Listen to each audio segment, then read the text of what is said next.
pattern to them. They're very pretty. Looks like Sunshine over there. Looks like she's licking that palm tree, but what she's actually doing is she's getting some treats from behind that palm tree there. The keepers will put little pipes stuck to the back of those palm trees, and they'll put treats in those, and they have to use their big long tongues to get those treats out.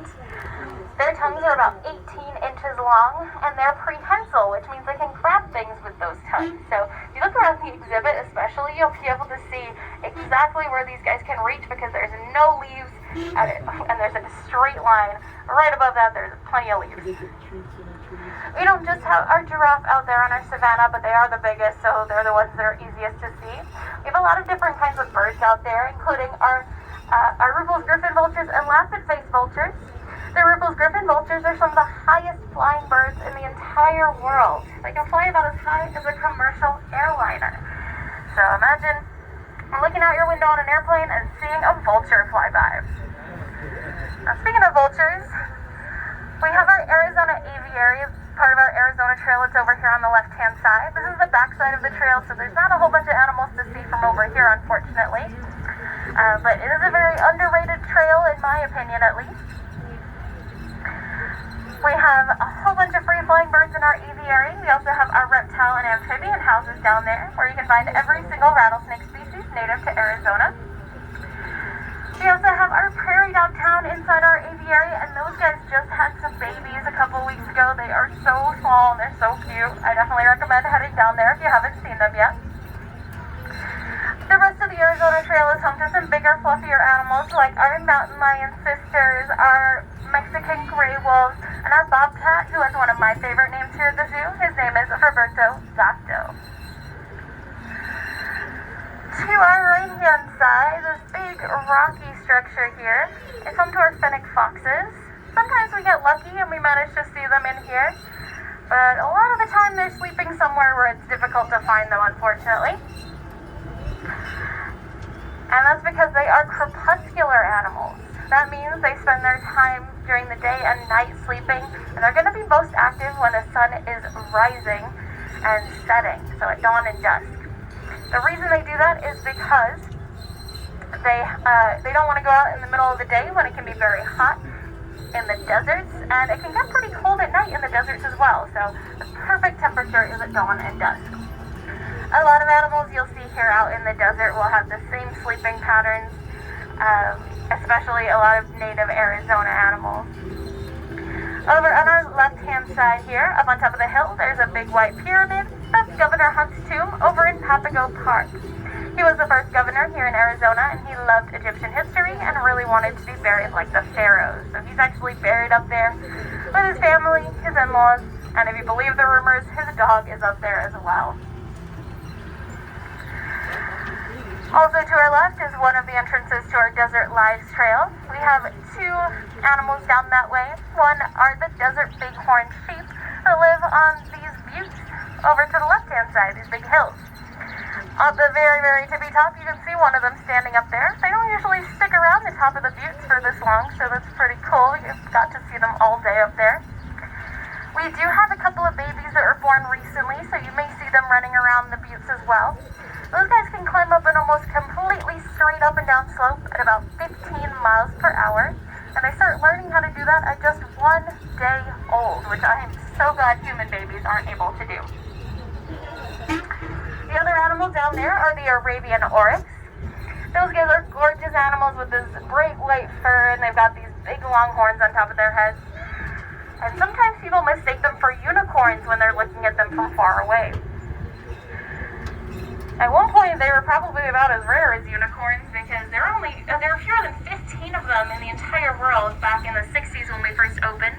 We had the breeding program for them, and now they're not even threatened at all. So that's a really cool success story that we were a part of that we kind of like to brag about a little bit. So we actually have the Arabian oryx on our logos. Alright, coming up next on our left-hand side, we've got our African lion, Babu. He's sitting there right there in the shade on the left side of the exhibit there. Babu is going to spend most of his time sleeping. African lions actually spend anywhere from 16 to 21 hours a day just asleep. That's because, just like the fennec foxes, they're not going to come out during the middle of the day when it's super hot outside. It can be hard to hunt at night as well. He, of course, has that big fluffy mane, and that serves several different purposes. It helps him attract the lady lions, especially because his mane is very dark, especially around the throat area. So that's what's going to attract the girls. They like the really dark manes. It also helps to protect his neck from any injuries. So he's out there fighting other lions and hyenas and things like that. They're going to go for the neck first. And he wants a little bit of extra cushioning there just to help him out. It also helps to make his body look really big and tough, so if another lion sees him from a distance, they might go, actually, that guy's pretty big and tough, I don't want to mess with him. The next exhibit on our left-hand side is our Aldabra tortoise exhibit. I'm not sure where they're all hanging out today. Usually they're in the very front of the exhibit. There's one taking a little dip in the pond at the very, very front left-hand side. But I'm not sure where all the others are. They may be inside their night house, or they could be on the other side of the exhibit, which you can see if you head down that Desert Lives Trail there. Also on the left-hand side is our African crested porcupine exhibit. Keep an eye out for the black and white striped quills of our porcupine. Although, honestly, she is nocturnal, so most of the time we don't see her out and about too much. Although, she was out this morning, which is a little unusual. She's usually only out during the day if it's a little colder out, but maybe she just decided she wanted a little bit of sun. A lot of people think porcupines can shoot their quills out at things that are trying to attack them, but what they can actually do is they can run backwards just as quickly as they can run forwards. They jab those spines into whatever is chasing them. On our right-hand side here, we've got our southern white rhinos. We got two of them named Lulu and Howie. They're still in the process of being introduced, which is why we have a little bit of this trail sectioned off so they get a little bit of space. These guys are called white rhinos because their noses are wide, which sounds like it doesn't make a lot of sense, but it's actually because the Afrikaans word for wide sounds like the English word for white. So they ended up being called white rhinos. Back over on our left-hand side is our mandrill exhibit. I think I caught a little glimpse of one of our girls is hanging out in the logs towards the middle of the exhibit, and another one is walking around somewhere, in the very front of the exhibit on the right-hand side there. Our boy Jax is up by the windows because he loves to hang out there and watch people as they come by. He's a very social monkey.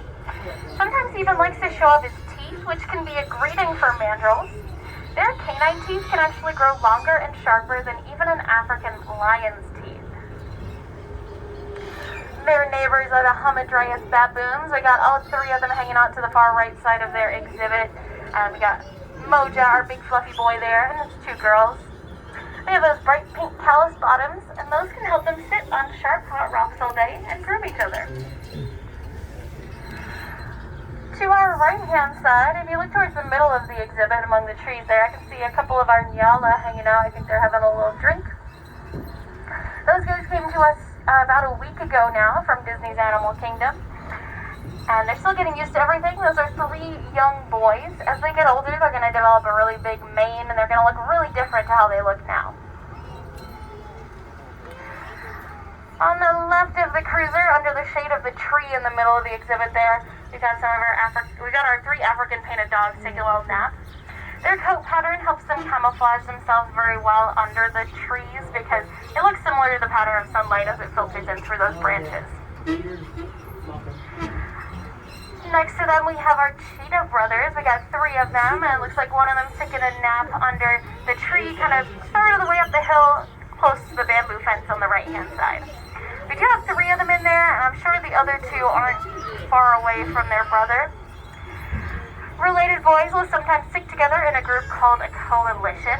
By working together, they can help each other out a little bit. They can actually run at a top speed of about 70 miles per hour, but only for about a quarter of a mile, and then they have to stop and rest for at least 8 hours before they can run again. That's a really long time to go without being able to eat any other food, especially if you're already hungry. So it's nice to have your brothers around to help you out a little bit. The building on our left here is the Arthur and Elaine Johnson Conservation Center, where we take care of some smaller native species like Chiricahua leopard frogs, narrow-headed garter snakes, Mount Graham red squirrels, and what we like to call our BFFs, the black-footed ferrets. Black-footed ferrets were actually declared extinct out in the wild 2 separate times. Thankfully, they weren't completely gone. They were just hiding on a farm in Wyoming, actually. They managed to find a small little group of them, and they gathered them all up and started a breeding program. There are now 6 breeding programs around the country, including one right here at our zoo. If you want to help us out with that breeding program, in addition to what you've already done by being here today, we do have some limited edition t-shirts available for sale online, and that money will go into our conservation program. On our left-hand side here, we've got our camel rides. We got 3 dromedary camels. There are 2 different kinds of camels out there, dromedary and Bactrian. The dromedary have 1 hump, like these guys. The Bactrian have 2 humps. The easiest way to remember that name difference is the capital D in dromedary has 1 hump. The capital B in Bactrian has 2 humps, just like the Bactrian camels. A lot of people think camels store water in those humps of theirs, which is a really good guess, but they don't actually store water in there. They store ices, and we fill them up every morning at the snack bar over here. Oh, of course I'm kidding, they don't store ices. They store about 70 pounds of fat. That fat helps them go about a month without food, and about 2 weeks without water, even out in the middle of the desert. Next up is the first exhibit on our Outer Tropics Trail. We've got our maned wolves on our left-hand side here. Honestly, we usually smell them more often than we see them. They smell super skunky, and they use that skunky smell to help attract mates and to mark their territory to let everyone know where they live. They look like really big foxes with big long legs, but even though they look like foxes and they're called wolves, they're neither of those animals. They're actually their own kind of canine in their own group all by themselves. On the right-hand side of the cruiser here, we have Monkey Village, home to our common squirrel monkeys. They only weigh about 2 to 3 pounds fully grown, so you have to look really carefully for movement in the trees, and even then it can be pretty hard to spot them. I do see one of them hanging out at the very, very bottom of the hill, right up against the entrance to the night houses down here. We have mostly girls in there. We only have 1 boy. His name is Picard, and he is at the bottom of the social ladder because the girls are the ones that are in charge. Their neighbors are the black howler monkeys. I think they may have gone inside to get a little snack at the moment, but I could just be missing them. We've got a boy and a girl in there, and you can tell them apart just by looking at them. The boys are the ones with the black fur. The girls actually only have brown fur. Also on our right-hand side, we've got an exhibit with 2 different kinds of animals. If you look through there, you can see some greater rhea. Those guys are kind of like smaller South American cousins to ostriches and emus. We also share that exhibit with Patagonian maras, or you may know them as Patagonian cavies. The rhea are some of my favorite birds because they have a really interesting parental system. So what they'll do is the boys will build this big nest, and the girls will come along, and if they like the nest, they'll lay their eggs in there, and then when they're done, they're just going to leave, and the boys are left to sit on the nest and to raise the babies until they're old enough to go off by themselves. Also on our right, we've got our flamboyance of Chilean flamingos. The group of flamingos is called the flamboyance because of their bright pink feathers. And they get their bright pink feathers from the food that they eat. Things like shrimp and blue-green algae have beta-carotene in them, and that's what builds up in their feathers over time. That can take a long time though, up to 2 to 3 years. So when they first hatch, they have the grayish-white color, and it builds up in their feathers, and it usually will color their face loss. So if you look at some of our flamingos, you might notice some of them still have some grayish-white feathers around their face. On the right-hand side of the cruiser here is the Phx Zoo Trail. If you're getting tired of the sun, there's usually a decent amount of shade down here for most of the day. We have some really cool animals down there, including our Andean bear Rio, who lives right in the very middle of that trail. We get to see Rio's lovely face every single day of the year because Andean bears don't hibernate. They come from an area of South America where their favorite fruit is going to be available all year long, and that's where they're going to be eating, so they're not going to spend their time sleeping when they could be stuffing their faces. The other animals we have down there include our white-faced stocky monkeys, some spider monkeys, some boa constrictors, and even one of the rarest birds in the world, the blue-billed curassow. Now, our white-faced donkey monkeys did just have a baby, so if you want to see a baby monkey, head down the Forest of Bucco Trail. On our left, we've got our Chicoan peccaries, similar to the javelina that we have around here. Our javelina here in Arizona are collared peccaries, and they're so similar that people think that maybe they are the same species, but right now, scientists still think they're two different species, but that could change. Their neighbors, also on our left, are the Galapagos tortoises. We got our big guy Elvis over there. He weighs about 600 pounds right now. Once he's fully grown, he's going to be much bigger. He's going to be about 800 or 900 pounds. But he's only about 40 years old right now, so he has a lot of time left to keep growing. Also on our left, the other side of our lake over here with all of our pelicans, you can find Harmony Farms and our petting zoo. The petting zoo itself isn't actually open, but you are more than welcome to still pet the goats if you can reach them from outside. We have our children's trail down that way too, with some cool animals like Fernando, the two-toed sloth. On the right-hand side of the cruiser, we have one of our lovely Asian elephant girls. Our two girls' names are Sheena and Indu. It looks like they got some Cheerios today as a snack.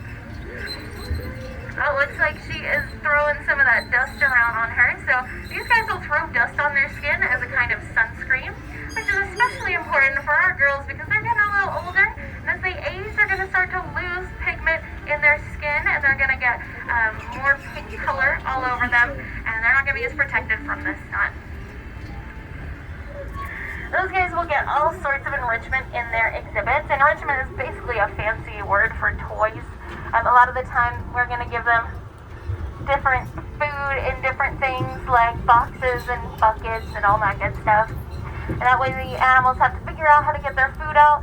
And it's similar to how they would be looking for food out in the wild. Now, it looks like in our second yard, we may still have an elephant inside at the moment.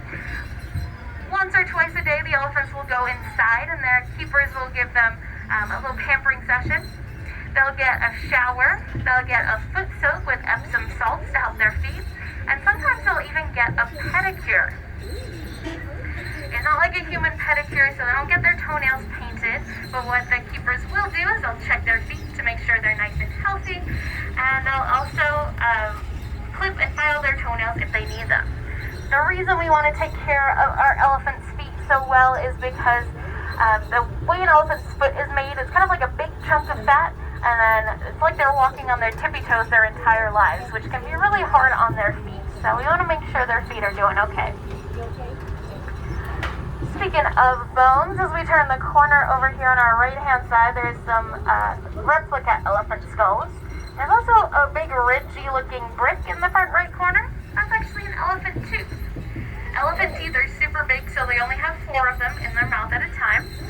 And their teeth work a little bit differently to ours. So we get 2 sets of teeth in our lifetime, our baby teeth and our adult teeth.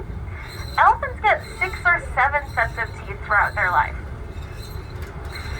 Their new teeth will grow in the back of their mouths and slowly push the old teeth out the front as they chip off piece by piece. And that way, when their teeth get worn down, they don't have to go to a dentist and get some elephant dentures. On our right-hand side here is Isle of the Tiger. We've got 2 Sumatran tigers. They've been napping throughout their yards throughout the day. So I'm not sure where they decided to hide. Oh, all the way to the very, very back amongst that bamboo in the middle of the 2 exhibits up against the fence there. Sumatran tigers have the most dense stripes of any tiger subspecies out there. They're very good at hiding in that bamboo. If you were to shave one of our tigers down, you would see those stripes go all the way down to their skin, kind of like a tattoo. But it probably would be the very last thing you ever see, because they would not be very happy with you. On our left-hand side, we've got tropical flights, our Land of the Dragons exhibit with Komodo dragons and Chinese alligators. And we also have our Bornean orangutans down there as well. Our main lake is off to our right-hand side here, and we have 3 different kinds of primates on those islands there. The far right-hand island behind Land of the Dragons and Tropical Flights is home to our buff-cheeked gibbons. We got a boy and a girl out there. Just like the howler monkeys, you can tell the difference between them just by looking at them. The boys have black fur and the girls have brown fur. If you want to get a close look at them, especially because they're usually pretty active throughout the day, I would recommend heading down to Tropical Flights because there's a little rest area that gets really close to their islands. The other two islands are home to our black and white rough lemurs and red rough lemurs. They are some of the best pollinators out there in the entire world. Which sounds a little weird because usually we think of insects and bugs as pollinators, but the lemurs will get a whole bunch of pollen stuck on their fur, and as they're running around, they're going to spread that pollen all around Madagascar. The trail on our left next to the Endangered Species Carousel there can take you back down to our main plaza, our gift shop, the entrance to the Arizona Trail, and Stingray Bay. If you've never pet a stingray before, it's a lot of fun. I definitely recommend it. If you've never fed a stingray before, we do have cups of food for an extra fee if you're interested. And then you get to go and brag to everyone about how you fed a stingray, which I think is pretty cool. The trail off to our right-hand side is our Inner Africa Trail, where you can find grizzly zebra, marabou storks, spotted-necked otters, and greater flamingos. It's also the easiest way to get back down to our camel rides. Thank you all so much for joining me here on the Safari Cruiser. Again, my name is Miranda. If you have any questions, please feel free to come up and ask. Otherwise, have a fantastic rest of your day here at the Phx Zoo.